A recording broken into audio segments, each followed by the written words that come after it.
ये दुश्मन और कोई नहीं बल्कि वो ही पुराना साजिशी भारत है, जिसकी खुफिया एजेंसी रॉ बलूचिस्तान के खिलाफ खामोश मगर खतरनाक महाज खोल चुकी है, जिसने 1971 में मशरकी पाकिस्तान को तोड़ा और अब इस फार्मूले को बलूचिस्तान पर आजमा रहा है। रॉ के पालतू दहशतगर्द जैसे ब्रास, BLA और BRA बलूच कौम परस्ती का नकाब पहनकर दरअसल भारतीय मफादात के मुहाफिज बने हुए हैं।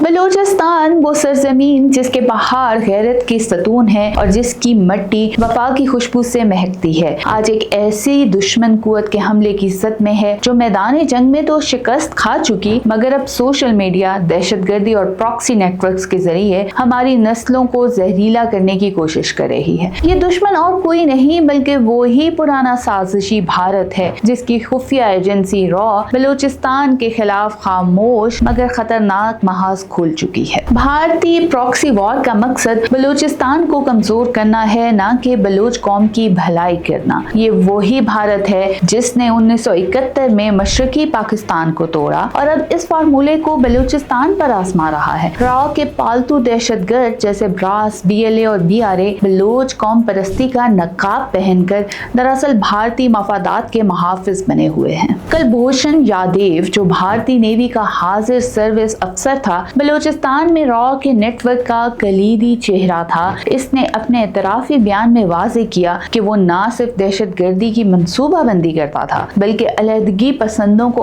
असला, पैसा और तरबियत फराहम कर रहा था। ये वही गिरोह हैं जो स्कूलों, बाजारों, अस्पतालों और फौजी चौकियों पर हमले करते हैं और इनके निशाने पर सिर्फ और सिर्फ मासूम बलोच होते हैं। ये जाली बलोच आज़ादी पसंद दरअसल कौम फरोश हैं। ये वही बुज़दिल हैं जो गैर मुल्की शहरियत और चंद डॉलरों के अवज़ अपने ही वतन को आग में झोंक रहे हैं। भारतीय मीडिया इन्हें आज़ादी का सिपाही कहता है, लेकिन बलूचिस्तान जानता है कि ये सिपाही नहीं, रॉ के तनख्वाहदार टट्टू हैं। इनकी हर कार्रवाई का मकसद पाकिस्तान को गैर मुस्तहकम करना, बलूच कौम को रियासत से मुतनफ़िर करना और दुनिया को एक झूठा बयानिया बेचना है। अब भारत बारूद से ज्यादा लफ्जों का जहर इस्तेमाल कर रहा है। फेक अकाउंट, जाली रिपोर्ट्स और प्रोपेगेंडा चैनल्स के जरिए बलूचिस्तान के नौजवान को गुमराह किया जा रहा है। इन्हें बताया जाता है कि पाकिस्तान इनका दुश्मन है, जबकि हकीकत ये है कि दुश्मन वो है जो इनके हाथ में कलम की जगह बंदूक थमा रहा है। 2024 की रिपोर्ट्स के मुताबिक भारत से चलने वाली हजारों जाली अकाउंट्स बलूचिस्तान में नौजवानों को वरगलाने में मसरूफ हैं। ये वही हथियार है जो दाइश और अलकायदा ने इस्तेमाल किया। अब भारत इसे बलोच शनाख्त के नाम पर बेच रहा है। पाकिस्तानी रियासत ने बलूचिस्तान के लिए जो तरक्कियाती इक़दाम किए हैं वो भारत के बयानिया की मुकम्मल नफी करते हैं। गवादर पोर्ट से लेकर तुर्बत यूनिवर्सिटी तक, CPAC से लेकर सिविल अस्पताल खुशदार तक,